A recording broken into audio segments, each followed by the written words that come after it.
Արագածոտնի մարզի բարձրադիր գոտիներում ձմեռը ոչ թե ուղղակի եղանակ է, այլ կյանքի փորձություն։ Այստեղ, որտեղ հինավուրց Ամբերտ ամրոցը հսկում է ձորերը, քամին երբեմն այնպիսի ուժով է փչում, որ թվում է ուզում է ջնջել մարդկային ամեն մի հետք։ Սարգիսը 45-ամյա մի տղամարդ, ում դեմքին լեռնային արևն ու սառնամանիքը թողել էին իրենց խորը հետքերը, տարիներ շարունակ աշխատում էր որպես անտառապահ եւ լեռնային ուղեկցորդ։ Նա գիտեր Արագածի ամեն մի թաքնված անկյունը։ Մի ցուրտ փետրվարյան առավոտ, երբ ջերմաստիճանը իջել էր -25 աստիճանից, Սարգիսը որոշեց ստուգել հեռավոր կիրճերից մեկը, որտեղ ըստ լուրերի վայրի կենդանիները վերջերս անհանգիստ էին։ Նա իր հին, բայց հուսալի Նիվայով դժվարությամբ առաջ էր շարժվում սառած ճանապարհով։ Հանկարծ բյուրականից վերև գտնվող մի մեկուսի հովտում նա նկատեց մի տեսարան, որն իրական չէր թվում։ Ձյան հաստ շերտի տակից երևում էր մի դեղին մետաղական կմախք։ Մոտենալով նա ճանաչեց հին դպրոցական ավտոբուսը, որը տարիներ առաջ օգտագործվել էր շինարարների կողմից եւ լքվել։ Սակայն զարմանքը կատարյալ էր, երբ նա տեսավ, որ ավտոբուսի շուրջը ձյունը մաքրված է, իսկ կողքին կոկիկ դասավորված են չոր ճյուղեր։ Ավտոբուսի տանիքից դուրս եկող ժանգոտած խողովակից բարակ կապույտ ծուխ էր բարձրանում, լցնելով օդը այրվող փայտի հոտով։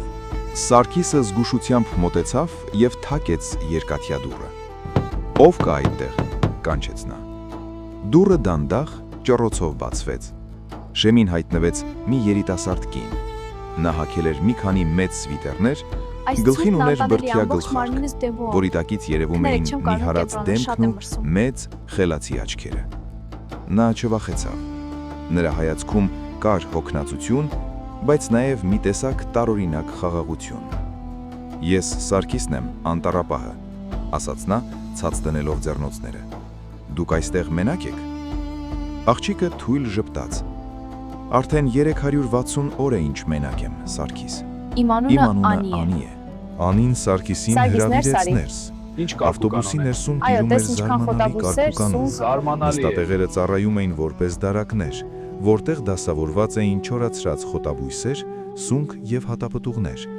Անկյունում տեղադրված փոքրիկ վառարանը, փեչը, տաքացնում էր տարածքը։ Անին սկսեց պատմել իր պատմությունը, որը նման էր սարսափելի երազի։ Նա Երևանի համալսարանի բնագիտության ֆակուլտետի ասպիրանտ էր։ Նախորդ տարի նրանց արշավախումբը եկել էր Արագածի լանջերին, հազվագյուտ ալպիական ծաղիկներ ուսումնասիրելու։ Սակայն սարսափելի բուքը եւ մառախուղը նրանց անակնկալի էին բերել։ Մեքենան, որով նրանք շարժվում էին, վթարի էր ենթարկվել։ Խառնաշփոթի մեջ, երբ տեսանելիությունը զրոյական էր, Անին հեռացել էր մեքենայից օգնություն կանչելու, բայց մոլորվել էր։ Փրկարարները գտել էին մյուսներին, բայց Անիի հետքը կորել էր ձյան տակ։ Նրան ամիսներ շարունակ փնտրել էին, բայց վերջում հայտարարել էին անհայտ կորած եւ մահացած։ Առաջին ամիսները ամենադժվարն էին, պատմում էր Անին, թեյ լցնելով Սարգիսի համար։ Ես լաց էի լինում, կանչում էի օգնություն, բայց լեռները միայն արձագանքում էին իմ ձայնին։ Հետո հասկացա, եթե ուզում եմ ապրել, պետք է դադարեմ լաց լինել եւ սկսեմ գործել։ Նա սովորել էր ուտել այն, ինչ տալիս է Արագածը։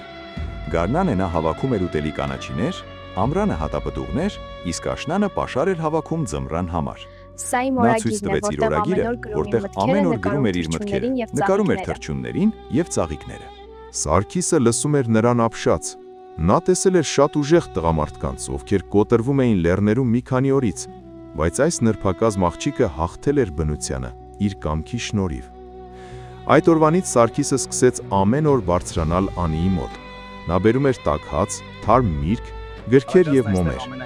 Նրանց զրույցները դարձան ավելի երկար ու ջերմ։ Սարգիսը պատմում էր իր կյանքի, լեռների լեգենդների մասին, իսկ Անին իր երազանքների։ Նրանք հասկացան, որ Արագածը ոչ թե բաժանել է իրենց աշխարհից, այլ միացրել է միմյանց։ Երբ ձյունը սկսեց հալվել եւ Արագածի լանջերին հայտնվեցին առաջին մանուշակները, Սարգիսը հասկացավ, որ այլևս չի կարող պատկերացնել իր կյանքը առանց Անիի։ Մի երեկո, երբ արևը մայր էր մտնում, ներկելով Արագածի գագաթները ոսկեգույն ու վարդագույն երանգներով, Սարգիսը բռնեց Անիի ձեռքը։ Անի, Անի, այս ավտոբուսը քո փրկությունն էր։ բայց այն չի կարող լինել քո տունը հավերժ։ Արի ինձ հետ։ Յուրականում իմ տունը մեծ է, բայց դատարկ է առանց քեզ։ Ես ուզում եմ, որ մենք միասին ծերանանք այս սարերի փեշերին։ Անիի աչքերից արցունքներ հոսեցին։ Նա գիտեր, որ սիրում է այս պարզ ու բարի մարդուն, ով դարձել էր իր իրական փրկիչը։ Նրանք հավաքեցին Անիի իրերը, նրա թանկարժեք օրագիրը եւ վերջին անգամ նայեցին դեղին ավտոբուսին։ «Շնորհակալ եմ, որ պահեցիր ինձ», շշնջաց Անին շոյելով ավտոբուսի սառը մետաղը։ Նրանց հարսանիքը տեղի ունեցավ մայիսին, երբ ողջ Արագածոտնը ծաղկել էր։ Նրանք պսակադրվեցին տառերի պուրակի հարևանությամբ գտնվող հին եկեղեցում։ Ողջ գյուղն էր եկել տեսնելու լեռների աղջկան եւ նրանց քաջ անտառապահին։ Այսօր Սարգիսն ու Անին ապրում են երջանիկ։ Անին դասավանդում է տեղի դպրոցում եւ շարունակում է իր գիտական հետազոտությունները, իսկ Սարգիսը դեռ հսկում է անտառը։ Նրանք ունեն 2 երեխա, որոնց սովորեցնում են սիրել ու հարգել բնությունը։ Իսկ այն հին դեղին ավտոբուսը դեռ կանգնած է այնտեղ, լեռների խորքում։